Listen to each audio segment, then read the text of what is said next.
even when my imposter syndrome is really bad, which it was between like 2017 to 2019 when the tech house thing was big and I was trying to find my footing again. I was really struggling. Once you start to believe that you're the best at something, that is when things start to go wrong. But they don't have that kind of drive to be like, well, okay, that was a knockback, but we're going to do it again, and I'm going to do it my own way, and like this is the way that I want to do it. To answer your question, I feel like I didn't do enough of it, actually. It wasn't beef, but there was definitely like a friendly rivalry or whatever, and I think that kind of spurred me on to actually write better music, and it was quite a battle between us to like say, right, these tracks are kind of ready to send, and that was like a big thing between us, and then finally, you know, we did. Thing even for me, which held me back a lot back in the day, and I know you still struggle, like you mentioned earlier, is imposter syndrome. So yeah. Like, how do you get over that?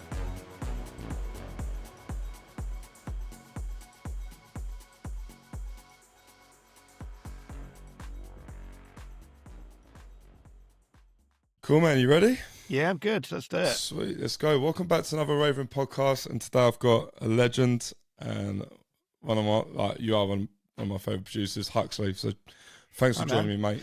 Thanks for having me. Thanks for asking me on, man. I appreciate it. So where I start with all my guests is, you know, where you're from, you know, your music journey, where did it all start, your influences, you know, where did it really start from? Yeah. I'm from a little town called Tring, which is about 30 minutes or so outside of like Watford, North London-y kind of area. And, you know, growing up there wasn't much of a music scene really, but it was an interesting place to kind of grow because actually there's still quite a few people that are kind of DJing and stuff that are from that area. Like there's a guy from Hybrid Minds, also from Tring. My best friend's the drummer from Marylebone State. The guy I started out with, Ethel, was actually from that area. But it was just a nice little melting pot of kind of people. And but really, like, my kind of music introduction was from my parents, really. I mean, they're both quite heavily into music. My dad used to listen to a lot of like Van Morrison, to like Motown, to like Jackson Browne, to all these different kind of music and stuff almost every day, but definitely every Sunday there was always music on. And also my brother is quite musical too, so we both started learning kind of instruments. I started on guitar, and to be honest, I kind of hated it and kind of did that for a few years, whereas my brother did keyboards and he kind of carried on. He very much was like, you know, he's 3 years older than me, so he was a bit of a step ahead and he started producing. I kind of learned a bit of production from him. But it was actually around 2012, no, not 2012, when I was 12, sorry, when it was like a friend of mine, maybe I was a bit younger, actually 11, but he brought around some rave CDs from Dreamscape, and they kind of changed my perception of what music was. Before that, I was kind of, you know, a bit into indie like Blur or Oasis or kind of that kind of stuff, but I hadn't really been around dance music. That was like one of the styles that my dad was just not into at all. You know, it was a bit after his time. So it was my first introduction. At that point, I'd already given up the guitar, but I really resonate. I always loved music and wanted to do something with it, but I guess I'd kind of given up because I didn't know what to do. But that kind of spurred me on, and I discovered people, you know, using decks and all this kind of stuff. And, you know, I begged my parents for some really, really cheap SoundLab turntables that for Christmas. I think they were like 200 quid for the whole set of like 2 decks and a mixer. It was like, you know, different time, to be fair. But it was great. And I just started slowly kind of getting records. And then me and 2 other friends of mine started running parties in our local football club, and this was like, I started kind of on drum and bass, like old Jump Up, like Mickey Fee and Aphrodite, all that kind of stuff, and still got all my old records of all that stuff, and like loved that like generation of drum and bass. But slowly, you know, the garage thing kind of started creeping in. I got quite heavily involved on like online forums for UK garage, and it just kind of spiraled. And then I switched to a garage DJ, and then that's when we started running these parties. You know, garage was obviously huge back in those days, especially with me and all my friends, and that kind of like pushed me on to buy loads of records and all that kind of stuff, and it afforded me the chance to do that because, you know, 14, 15, we were getting 300 quid every other week, and I was spending it all on vinyl basically. So it was great. And it's like, that's my most profitable time in a way when it comes to just like pure money going into records in a way. But like, and then, you know, I wanted to produce, obviously at 12, 13, you don't really know what you're doing.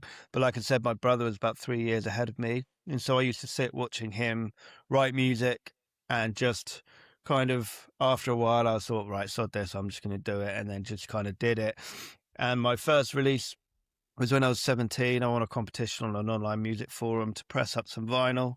Didn't know what I was doing, so I've still got quite a few of those. But, you know, that was my first foray. That was like when I accidentally got into like bassline, you know, like DJ Q and all those kind of people, Jamie Duggan, if you know anything about the northern scene. Yeah, man, they're classic times. All those people were kind of into their stuff. And then I was just doing a lot of that. And then I went to uni. I never really, it's weird. I love UK garage, but actually all my friends were kind of more into house and minimal. And so when we were going to London when I was like 17, 18, that's all the nights we go to was that. And I always wanted to make house, but I never thought I'd be good enough. And then kind of the garage scene kind of ran its course. Like I think it was 2005 or 6 where I was just kind of at a loss with it. You know, I'd released a load of records, you know, done what I wanted to do with it, you know, traveled a bit around the UK touring and stuff, but nothing like Huxley. And then a friend of mine who was playing for Fuse at the time called Ethel, Tim, lived down the road. And I think he just got back from uni. I was kind of still living at home basically, and we just got together and started writing. And then that's where I kind of started really putting my full focus into house and Huxley and all that kind of thing. When you mentioned Ethel, I've got a track actually I was listening to last night. 2014. It's a very minimal track with you and Ethel. Oh yeah, yeah. And I was like, fucking yeah. I was so I got sorry, go on. I was gonna say it probably was released before that though, because our last release I think together was like it might have been 2014 actually. Was it on Saints and Sonnets? Well, I can't remember the name of that. I can't remember. I've got it here if you don't mind me just quickly. Yeah, go for it. Getting it out, but it's called 10-1. Yeah, so that was actually released. That was on the very first EP we actually did, and originally that was released, I think, at the end of 2009 or 2010. And that was on the very first EP, and that very first EP was actually signed by Nick Curley on Cecile Numbers. So that was our very first release as house producers for either of us. So it's like quite a big step up. But that was in the days where, you know, the internet obviously was massively available, but people were still sending demos of CDs. So we made the CD look like a record. We put like the sticker on it, and his girlfriend at the time, I don't know if they're still together, picked it and was like, this one looks interesting, and put it on. And then that's kind of how we got picked up. Crazy, yeah. Because that was like the time I was doing it back then, and obviously playing a lot of your music, and kind of relate like when you mentioned the bassline times, the old Jamie Duggans and the T2s and stuff like that. But was you under the name Huxley when you was doing garage? No, I had a few different names for that.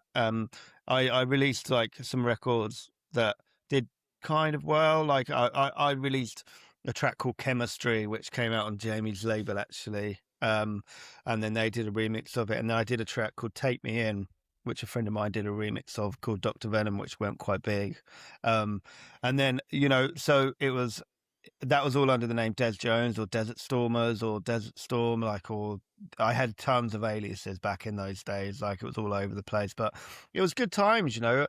I was part of a label called Music Street for a while, and we made music with like Gappy Ranks and Deneo and Jamaica and all these kind of people, and we went on One Extra quite a lot and stuff, you know, Richie by V shows and stuff. So it was great, you know.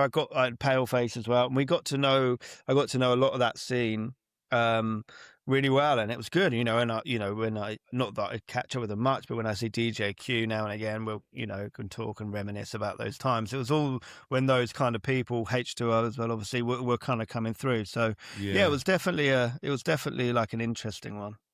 Yeah, I had Carneo Beats on. He was friend with Doneo, and we were kind of reminiscing about that time. But so. When you was learning stuff from your brother, then he was learning keyboard. Obviously, you didn't like doing the guitar.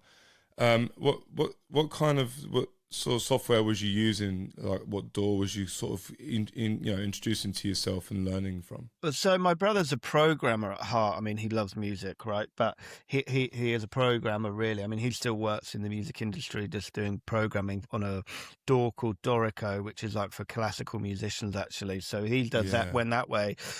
But he was originally using a thing called Impulse Tracker, and like back in those days, trackers were a big thing. It was like an MS DOS based thing, and you had to write code into like which each sound was and all this stuff. I look at it now, I'm like, how the fuck did I do this? I have no idea, no recollection of like doing it at all. So but that's what I started in, right? And I made loads of stuff. Nothing that I wrote in that period ever came out.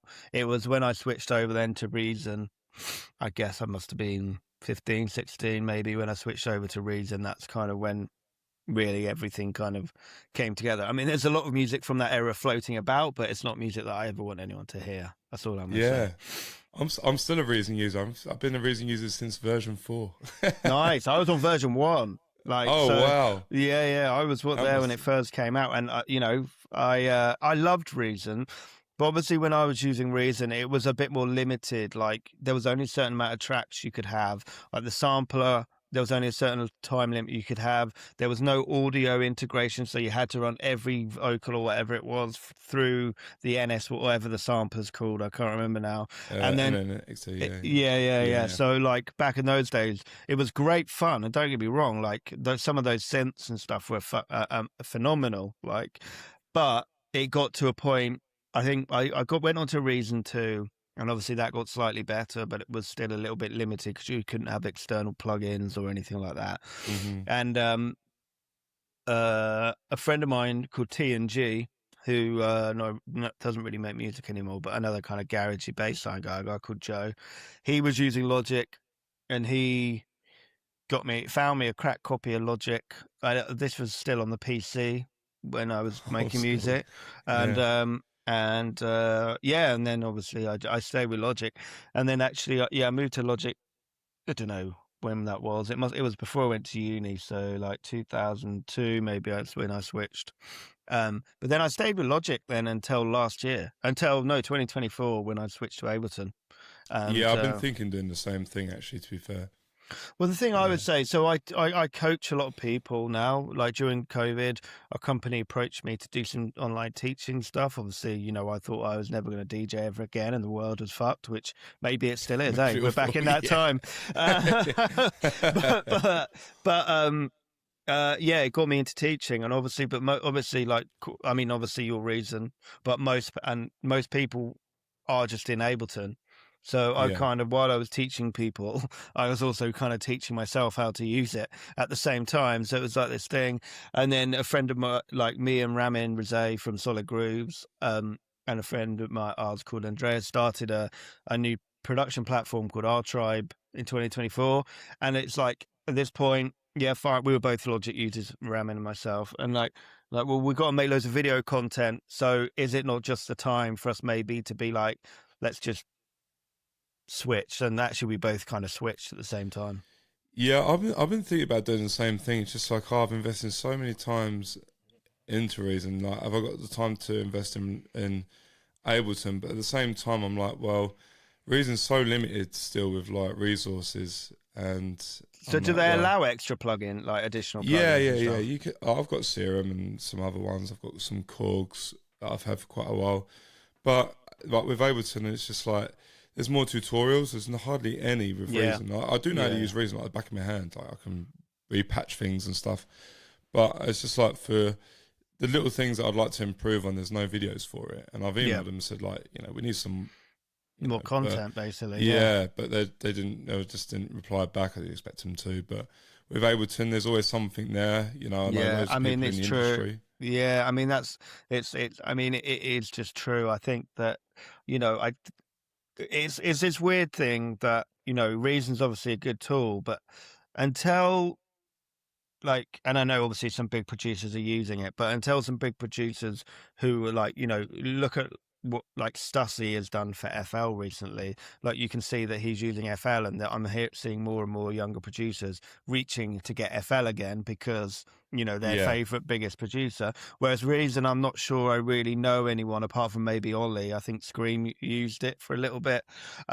But maybe he's FL as well. Maybe I've got that wrong. But I think that's why there's I definitely, on the other side, I see spikes in like, because this person's using it, it's popular, and then I guess once it's at that popularity, that's when the tutorial videos come out because there's more people to yeah, watch them, so people see it as more valuable.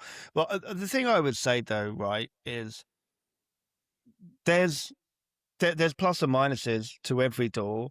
Yes, there's more tutorials for Ableton, but also I think that Ableton has a certain sound that other doors maybe don't. And I think, it's a weird thing to say, but I don't think Ableton's like the perfect door. So I wouldn't suggest for everyone, if they're comfortable in something else, to definitely switch to it. It like, Logic, I love Logic, love it.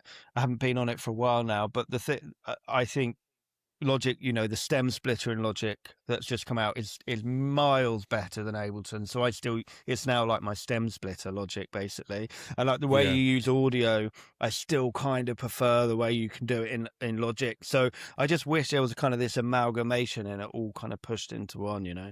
Yeah, well, now that Reason, you can use the whole rack that they've got, all their synths, everything, as a plugin now. So I thought So you about can still use it. yeah, so I thought about buying Ableton and using Reason as a plugin Yeah, for nice. all their synths and stuff.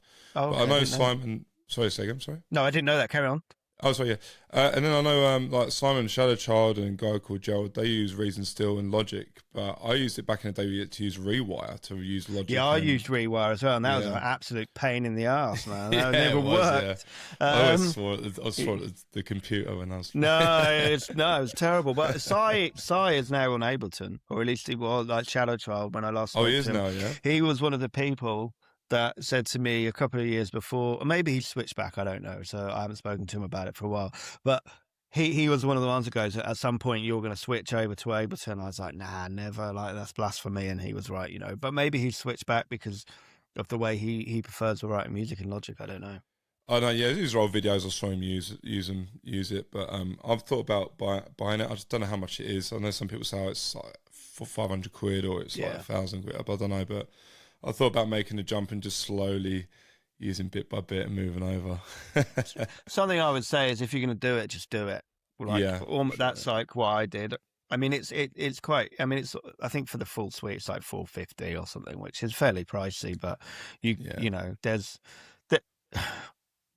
the the thing is, obviously there's two cheaper versions, but I almost think if you're going to do it and you're like you told me before, obviously you've had music supported and you're at a certain level, if you buy the cheaper options, you're going to get frustrated with some of the things it doesn't have, so you might as well just go for the full package. Yeah, but, yeah. I'm not an Ableton salesman, maybe I shouldn't be saying that, but that's what I yeah, I'll tag him in this video and say, give me some commission. Yeah.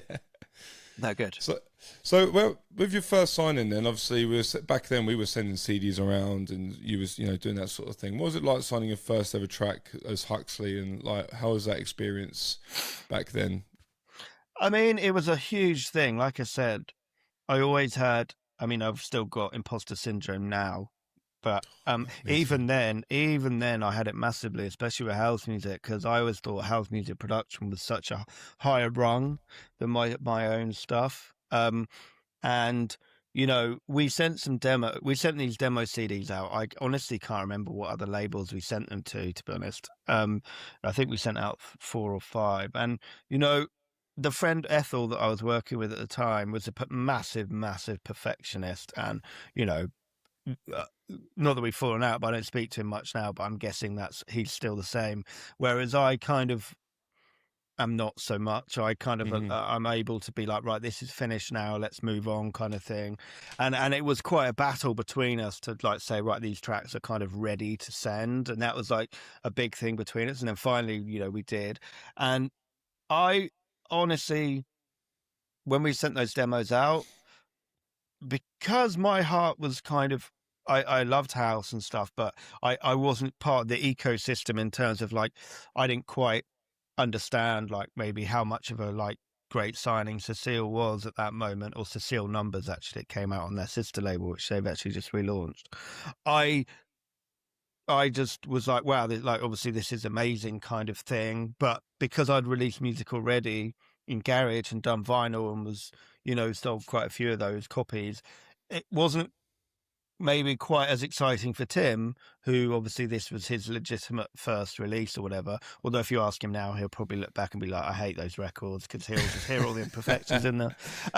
But it was, what it did actually was it took my self-doubt and imposter syndrome, and it made me realize that, okay, that I was just being fucking stupid basically. And actually, like, these people who don't know me in Germany, completely different country, obviously, like I've done okay in not amazing, but okay in the UK. These people in Germany believe in the music that we've made, and it gave me the confidence then to push on. And then we got signed to Suba, which was quite a big UK label at the time, and then it kind of just like pushed on from there. And actually what it did, and this is something that doesn't happen in quite the same way anymore. In those days, if you got signed to certain labels, you would pick up some gigs, and it obviously happens with a couple of labels, like, maybe Next Up Now or Solid Grooves or whatever. But back in those days, there was a lot more labels like that you could get on that would get you gigs. Whereas now there's like maybe one or two, but then there was maybe 20 or 30 that like you could get on. And that kind of started getting us gigs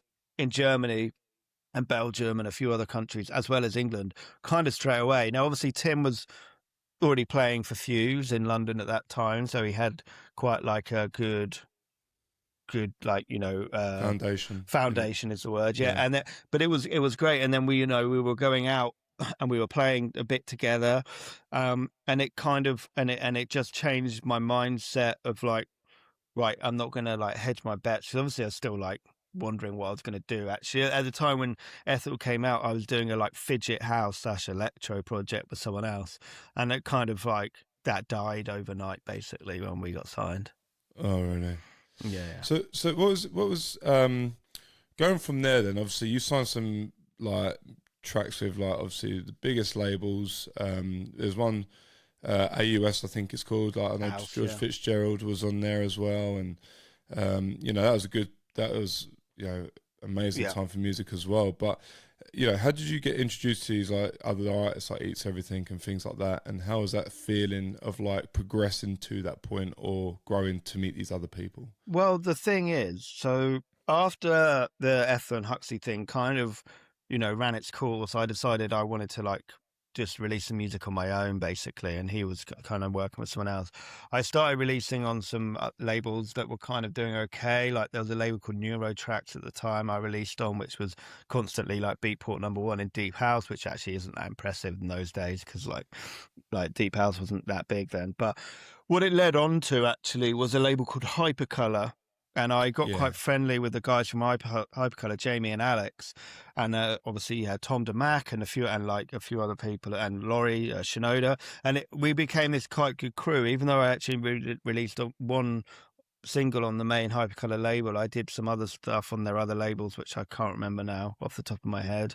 But anyway, so I was kind of hanging out with them, but then you say all these names on House, right? But they were all coming up when I was coming up, like George, Bicep, Joyo, like Dusky. All of us were kind of from the same melting pot anyway. So it wasn't like they were massive already. Like we were just kind of building together, really. The only difference was a lot of them were signed to House, and House was always, because I obviously loved the music they were releasing, it was always like a big thing for me. And then, but because I was on Hypercolor at the time, there wasn't beef, but there was definitely like a friendly rivalry or whatever. And I think that kind of spurred me on to actually write better music. And then obviously finally, I think my manager at the time, Dean, he knew Will, who runs House anyway. And then I think obviously we signed Inkwell and stuff there first of all. And it was getting on there was a really big moment for me, because it was a label I'd strived for, but I wasn't necessarily like, well, these people are like much bigger than me. I was kind of like, my music fits here really, rather more than Hypercolor. So like I was like, striving, I think by the time I joined, they'd already released the first Bicep single, and like obviously Dusky had Careless on there and all these kind of things. So it just felt like a really nice place to sit, and it was a great place to call my like label home for like 2 or 3 years. And then obviously I did my album with them and K7 in 2015, and it Yeah. was good. It was while I was there, it was really, really nice. And I still speak to Will, like Cooling had a bit of a moment on social media about a month or so back, and we got back in touch, and it was really nice to kind of talk about the old times and all that kind of stuff. It was great.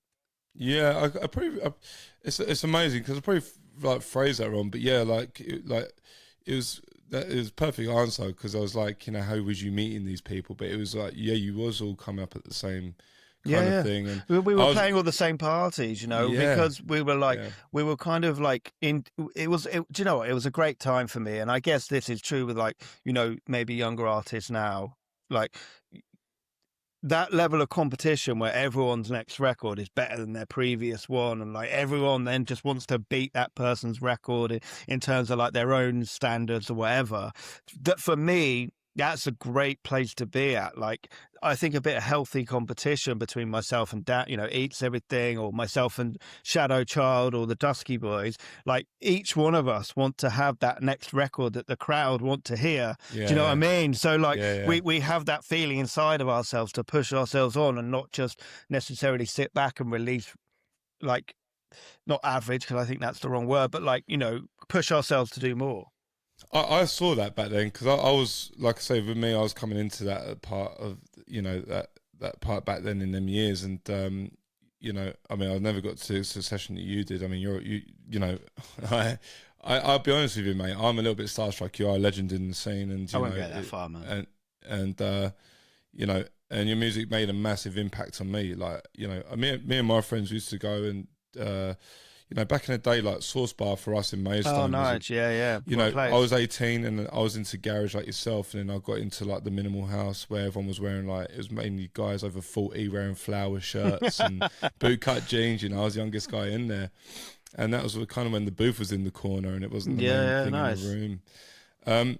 But yeah, like you're right with that everyone was coming in. You had no official colours as well. They were coming in, and I remember. Michael Bibby, I've got one of his first ever flyers that he brought out, and it's just like a round white circle with solid grooves in it and some chicken, like, I don't know, some short jeans in the background. Nice, there you go. I mean, you should show that to him. But, I mean, it's interesting, like, Solid Grooves has gone on to bigger and better things, I think, than, like, because I remember playing at some of the first Solid Grooves big parties that they had in London, and it was amazing. And, like, what Michael and David and Ramin have done with that has been like really good to see, because like some people, like they're not some of these people that just blew up overnight. They like kind of they put the time in, they've built their own brand, and they've taken themselves to where they want to go. And that's actually, they're a great, I think now more than ever, like back in those days, okay, we were maybe signed to like House or whatever, but we weren't necessarily like a crew, like building together. We were very much artists in our own right, like dotted around doing our own thing. Whereas something you see now, which I definitely think is more of the Solid Grooves model, is a few DJs or whatever joining together and building together, and actually not being at the behest of like a big promoter or whatever, but they actually kind of build themselves as artists in their own right with their own brands. And it's one of the things, like, being an old man now, basically, like a lot of the time people are saying, like, what's your biggest advice? And my biggest advice is find some like-minded people that are like you fit with and that you are willing to work with, and try and build together. Like, it's like having your own brand in that sense, and actually kind of having these links to other people. It doesn't go against you as your own artist, like in a singular way. It's just a way that you support each other. And I think it's very important now that that's the way. I think that's the biggest advice I give to people. Just really try and like build together. Yeah, I mean, it was a different time, back then. I agree. I 100% agree with like having that healthy competition is like, because you're trying to beat the next person, then you end up collaborating with them, and stuff like that. So how was like a studio session back then when you collab with like say Eats or other people? How did you like create that relationship to start working on music together? Because like you say, if with young people now, if they're finding like finding a collective or joining Yeah. with each other to help each other out, how was that back then with like I say with the people? Well, I mean, the thing is, like when you're touring, you just see people, right? And I would say that you know a lot of it's funny because actually, Sai and I did like a collaboration, and obviously I've done a few with other people.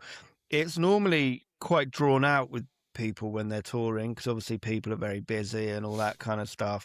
I remember going to Sai's house and we started writing, but it just comes around quite naturally, I think, in those sense, because I actually think, you know, the collaboration thing is a lot more prevalent now than it maybe was in those days in some ways, because I think in those days we did have the healthy competition, and a lot of the time people kind of wanted to work on their own stuff, which I think is great. But also the collaboration thing is so important, and I think it's something as you kind of get past that level of competition, you realize that actually we can work together and do something like kind of interesting. And I think kind of people want that to happen. Like, I think one of my biggest things is Dusky and I never actually did a track together. I think at one point we had one project file that got sent maybe between us like once or twice, I think, maybe from what my recollection, maybe even just once, and it never went past that. And I think that for me, looking back, would have been interesting. I honestly, to answer your question, I feel like I didn't do enough of it, actually. Like looking Mm. back, I actually wish I'd taken the time to spend more time in the studio with people like that. Eats worked on a remix for me, but we actually never did a record together. And I think it could have birthed not just me, but like other people collaborating. Obviously, could have birthed some really great records. And actually, I think we should have done more of it, to be honest. Oh, interesting. Because the And thing is that, like it's like now, like studio sessions, with the internet is a great thing. Don't get me wrong, and I do collabs all the time. I mean, I did a songwriting session yesterday over Zoom, right? But there's nothing like being in the same room, like having that vibe off each other, yeah, and like just someone sat here. I did a few collabs with Sarita, who's on He She Day last week. She came over to the studio, and rather than just send some stuff back and forth, which she was here for 2 days, and we were able to like put down 6 ideas. Like if that was over the internet, we'd probably still be going back and forth on that last one. Like you wouldn't yeah. have that like magic moment where everything just clicks. And I think that in the spirit of collaboration, it's always better to be in the same room. And I think, like I say, I do wish I kind of done that more with actually those kind of people. Yeah, 100%. Yeah, it kind of takes me back when you do that sort of thing because me and a guy called Jerome, we made music back in the day, and it kind of takes you back to them younger years of like the drum and bass times where you're with your mates, in a room like Yeah, mixing yeah. those jump up and stuff. That was my experience, growing up on the council estate, and you do get that vibe, and Yeah, you definitely. bounce off each other, right? And I do think that's kind of missing, but in like in support of what you're saying is like I think we need more of that and less of the internet. Do you see what I'm saying? Like, it's Yeah, kind of completely. I mean, yeah, the internet is fantastic. I did what I was not that they've come out, but I was doing a collaboration with some guy in Ecuador. Like, yeah, right. wow, Maybe if I go over there to tour, which I've like only done like twice, we can get in the studio together. But realistically, like, I don't go there very often. I've been there twice in like 17 years. Like, I'm just not going to get otherwise. I'm not. yeah, That's great, but there is nothing like just sitting in a studio and being like, no, I don't like that, or yeah, that's wicked, or just like that instant impact. And I think it's true, and also something that is interesting to me as well. It's also the collaborations that don't work when you're sat with each other. Where you sit there and you're just like hammering away and you're trying to get something going, and it's just not coming out. I think sometimes that's as interesting. I've had that with a couple of people that I thought I would click really well with, because I think it's like, well, okay, there's obviously a reason this isn't working. Let's just kind of leave it rather than trying to force it. Whereas if you're doing it online, maybe you try and force it and you come up with a record that actually neither of you are that into. Yeah, and they don't get that human like interaction, and like you say, in that you notice that human interaction in that kind of, it sounds a bit like hippish, but that spirit No, in that track. Do you know what I mean? I agree. Yeah, And completely. Yeah. 100%. Yeah. So, where did Dumb Safari start then? When did that originate? So Dumb Safari, uh, so throughout the Huxley period, actually a little bit before, I've always kind of had my hand in labels. Like I did Saints and Sonnets originally, which was like the more deep house kind of vinyl thing, and then that ended because me and the person I was doing it with kind of went separate ways.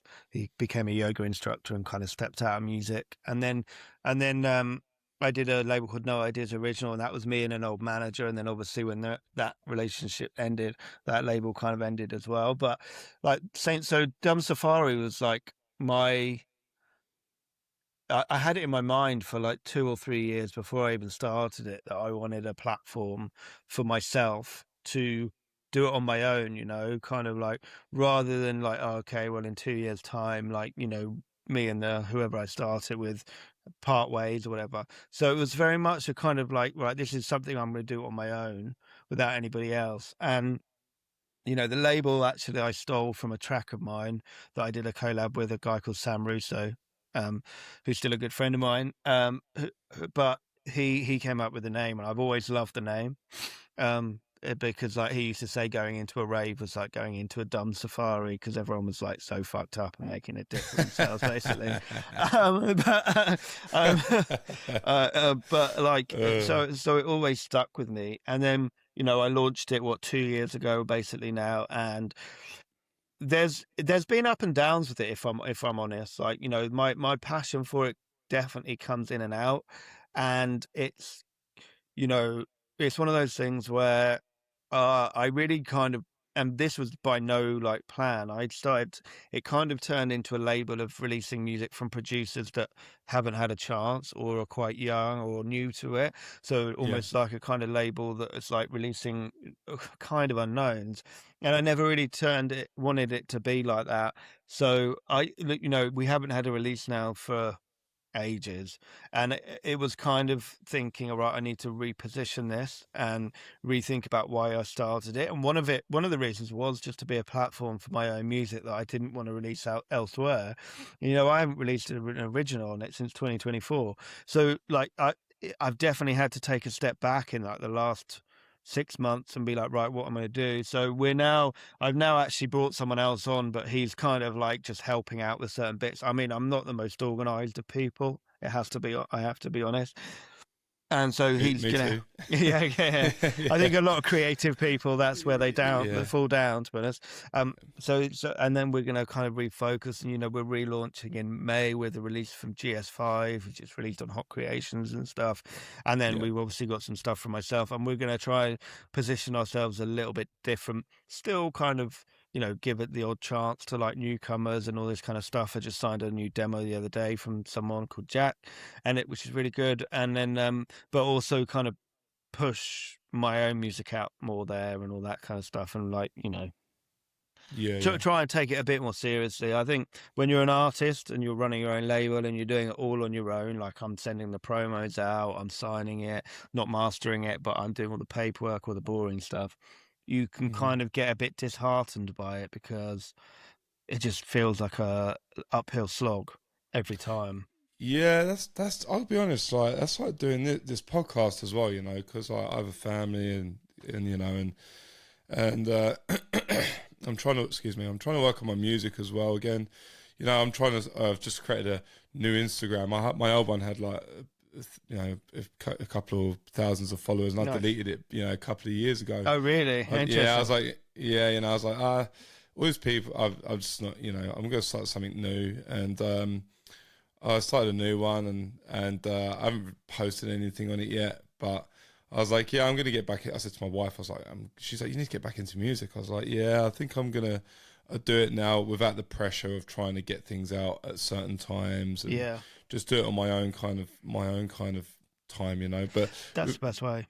yeah, like with the podcast as well, like running the label, I love doing it because I love speak. I'm a massive geek with music. I love speaking to people like yourself and just like-minded things, and Yeah. doing all the editing and all the Tell me arranging. It's about like it's quite like you say, it's disheartening. You enjoy it, but it's like but I've it got to just do this now. sometimes it Yeah, just feels like a massive slog. I mean, I have to be yeah, honest, I'm not good on social media anyway. Like, for example, I've got a couple of things that I've been meaning to post for weeks, and then just through sheer laziness, I guess, maybe some kind of like trepidation of how they're going to go down, maybe as well, like secretly. But I completely agree. I mean, it's all these things, but then, I, like you say, the podcast. I mean, we do a podcast for our production thing. I love yeah, doing it. Like this bit's fun, right? But it's the bit yeah, afterwards that you have to like actually kind of push and engage with and all that yeah, stuff. yeah, That feels like the kind of work. There you go. Like when I was touring a lot, like the work for me was never the playing. Never. It was the flights and like the constant like being away and all that kind of stuff. Those like 4 hours or 12 hours or whatever that flight was, that's the work. And then you get to where you're playing and then you love it. And then you go to bed and you wake up and you have to travel back. And then that's the work again. I think if you get to that point in your life where you're touring, you don't ever see the DJing as the work, or at least I feel like if you're passionate about it, like the DJing is like the most pleasurable thing as long as it's going well, I suppose. If it's a bad show, then maybe not so much. But yeah, I think that's the same with podcasting. I think it's the same with record labels. When you sign that record from someone, or you're putting out your own music and you release it and you see the reaction, you get the DJ feedback or whatever. That's why you do it, because you get that rush of like, right, okay, I'm doing this for a reason. Like, it's getting good reactions. These people are playing it, but actually, like, drawing up a contract and like making sure release dates, like going back and forwards with managers. That's when it's just it's just really long. yeah. I agree. It's like some other, I started this in 2019, 20, Oh wow, okay. and it's other people have been doing it, and they've got way further than me, but it's like a robotic sort of show, and it's not like genuine. As well, like for me, I like to just talk, just basically like we're sitting on the couch having a beer and talking about music, Yeah, it's the best way. And I think like, yeah, especially in a podcast like this, I don't know if you're talking to someone who shares a lot of the same passions, like obviously yourself and I do, then that conversation is quite easy because we're both genuinely interested in what other yeah, person's journey is, right? yeah, Obviously, like we were talking about before you came on about how you've moved to where you moved to. I don't know if you've been at like whatever, but like trying to get back into the scene there, and I'm interested in like what the scene's like and all that kind of stuff. I think if you if you if you meet people who are genuinely in the same thing, that's what it should be. Like a conversation should just be free flowing, like you're just yeah. talking to like someone you met at a bar or a gig that you're like watching the same band or whatever. Yeah, I lived in Vancouver for a little while and for 7 years, and they have such a good amount of talent there. Yeah. They got a couple of guys from Spain that run their own brand now called Vantech, and they've got some of the biggest names in there, like Horton in there, and Oh wow. Anya Schneider, and some big names, DSV1, and the city had lots of talent, but the city wasn't supporting the scene of music. Oh, interesting. So the gigs weren't that well supported. Yeah, so they got a warehouse, like an old, like I don't know, like welding factory. So there's all like cranes inside. Oh and wow, everything. cool. Yeah, these guys were from Barcelona, and they were like, "Well, we're gonna throw parties no matter what." And I played one of their first parties they ever started, and it was in like some field. And where they are now is like, they're getting these big DJs come in, these big names, and they've left all the stuff inside the building, so the cranes, all the Oh electrical. wow! So it looks super cool, like industrial. Super cool. And they put the DJ booth in the middle, they've got all Martin Audio stuff in there. Wow, and they got that sounds amazing. Yeah. Yeah, for a couple of guys from Spain that started with nothing to what it is now, have done really well. So it shows perseverance as well. Like, and like, I think that you need that kind of bloody mindedness, right? When you're a music producer or in the music industry, or I know this is also true for a lot of other industries, but I also think this is definitely true in music. Like, I see a lot of people who are very talented, but they don't have that kind of drive to be like, well, okay, that was a knockback, but we're going to do it again, and I'm going to do it my own way, and like this is the way that I want to do it. And I think that. And I'm not saying that your mission doesn't change throughout your journey, because obviously it does. But Hmm. like, I think that's like when you see people who quote unquote make it, right? They're the people who have just like been like, no, no, no, this is what I'm going to do, and I'm going to take the rejection, but I'm going to build from it, and then I'm going to keep going and keep going and keep going, rather than the people who kind of have a slight, like, something might falter a little bit and it kind of throws off their whole like path or whatever. I think they're the people you see. They're not always the most talented people in the room. If you put Hmm. like a lot of the people who made it in a room, you might not, from their own productions when they first start anyway, you might not pick out the people who made it, but it's always the people that push the hardest and for the longest. I think they are the people that always kind of maybe not get to the top, but they always kind of make their dent or create their own little space within the scene. Yeah. Yeah, I agree. And another big thing, even for me, which held me back a lot back in the day, and I know you still struggle, like you mentioned earlier, was imposter syndrome. So, Yeah. like, how do you get over that to say that you are good enough? Because I agree as well. I watched what's his name, Matt Armstrong on YouTube, does all the cars, and he says hard work beats talent. Massively. I completely agree with you. Yeah, and so and he says even to this day he still thinks he isn't the biggest YouTuber. He doesn't think he's No, gets imposter but and I syndrome. think once you start to believe that you're the best at something, that is when things start to go wrong, in my opinion, because you're no longer, like we were talking about earlier, the competition goes. So that like drive to be better than the next person goes, because you already believe that you're this like fucking god with amongst men, So Yeah.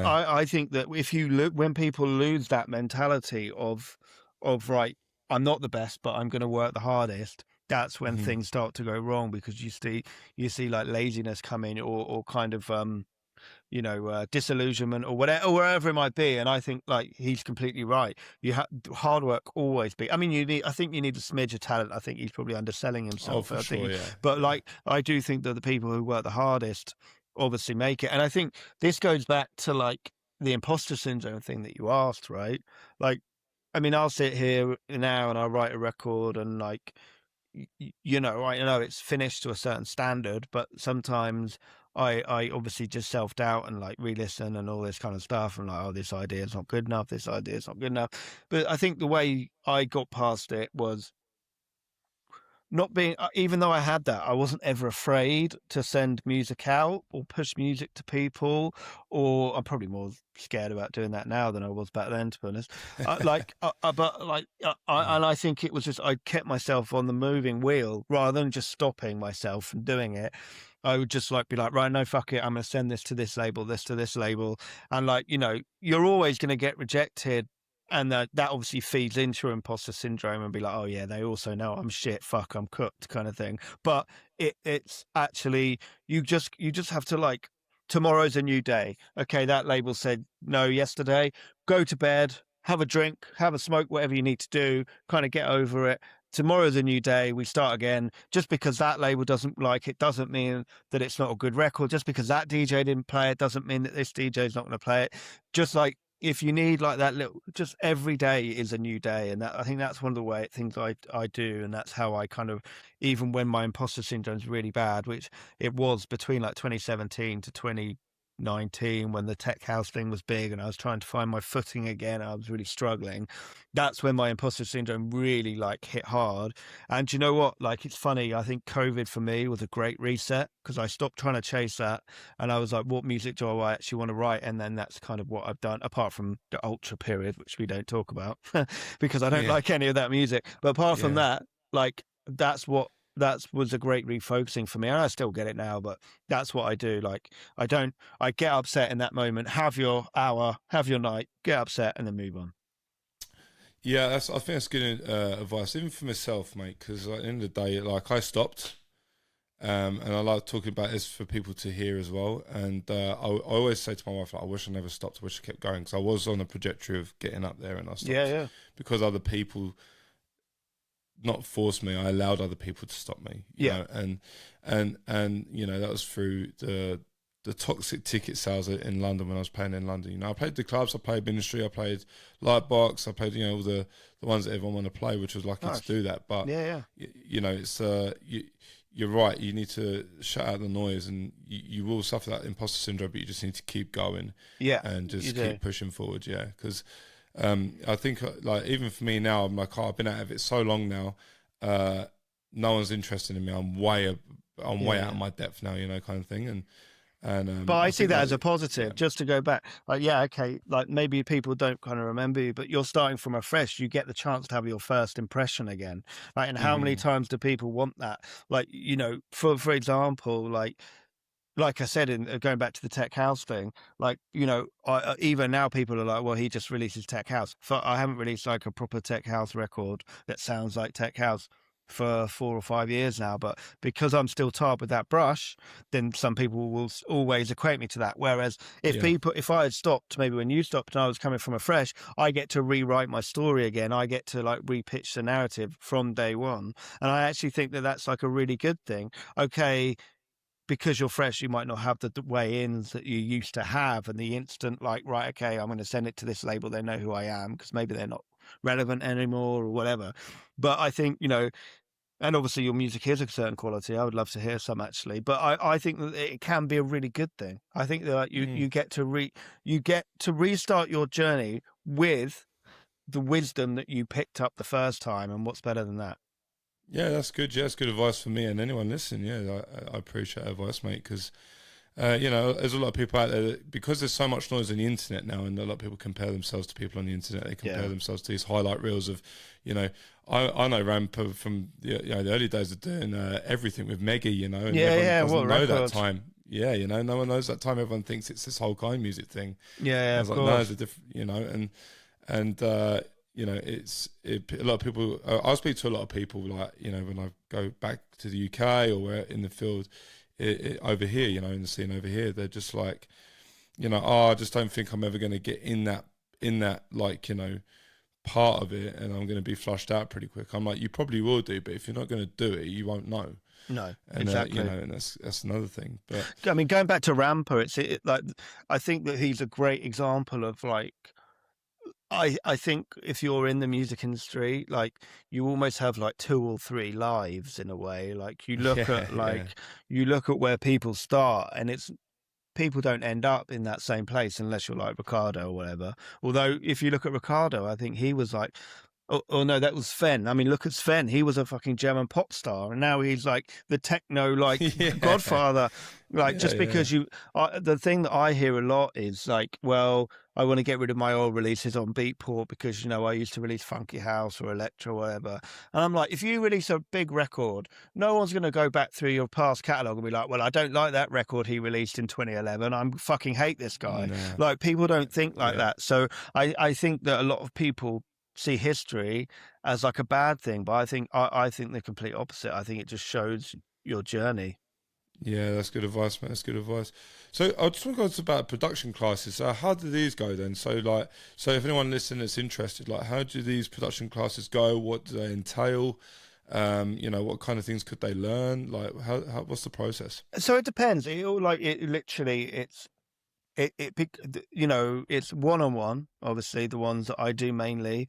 So, I mean, we'll go into that later, but it's one-on-one. So, like, just to go back to go onto the one-to-ones. Yeah, it's different for every producer, really, right, mate? But, like, you know, the thing that I would say is that a lot of people have similar issues. So, like, it's arrangement, it's sound selection, it's kind of getting themselves out the loop thing. Like, you know, Splice and Loop Cloud are so prevalent now. But, you know, it's taking those loops and using them in the way that's actually original, rather than just like kind of piecing them together to create a record, which I feel like a lot of people use. But it's one of those things where I never thought I'd be good at it, but actually I really love seeing people's progression. You know, I have people who do it with me weekly, and you see them starting from this kind of thing that's either, it could be any level, but it's just an interesting thing. But I dive straight into their door, and I kind of do it with them at the same time. So we're not just sitting there listening. We're kind of like, because of Zoom or whatever, I can kind of touch their door and do what I need to, and just like, you know, it's really good. And, you know, it's something that I would if people are stuck, I think that it's a great way for people to move on to the next thing. I've known people who are very good who are like come to myself or to others who have released on big labels like Spinning or Hot Creations or whatever. But if they get stuck, it can just be like we do an hour together and then they're back on track, or maybe 2 sessions or whatever. And it's just for any level. I think it's really, really good. And it's definitely something that if I got stuck, it's something that I would look into doing. I always think that people see it as not cheating, but they kind of like hate themselves sometimes. They're like, what can I learn from this? And actually, normally when people come to a session like that, I feel like most of the time I change their mind. So it's good. Oh, good, yeah. Mm.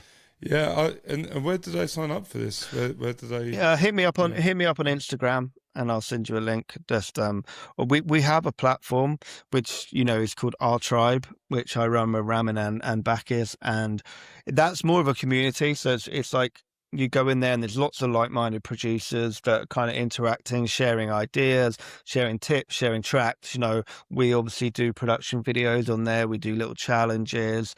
And that's a really good kind of community of finding like-minded people. Like, for example, you're in Canada, we have people we have people in America, in Australia, all over the place kind of interacting with each other. Obviously you can book one-to-ones through there too, but like we also do our podcast on there. We just had Ilias Barrientos. We've had man, I think maybe we need to just do the outro because my internet's being fucked. Oh, no worries, man. No worries. Sorry, dude.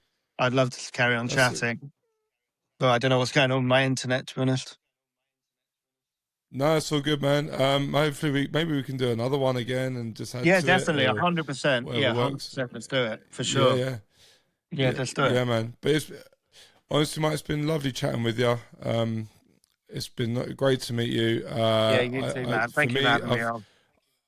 No worries. For me, I've ticked off. You're on my bucket list for sure, 100%. So nice. That's been an achievement for me in the podcast realm. So, and if I pop back to UK quite regularly. So maybe I can pop in and say come hello. to a gig or something. That'd be amazing. Yeah, mate, for sure. And yeah, I wish you all the best, mate. Hopefully we can get something chatting soon and keep in touch. I'll be happy to send you some music. You can critique it however much you want. Yeah, please do, man. I'm looking forward to it. Yeah, send it over. Love to hear it.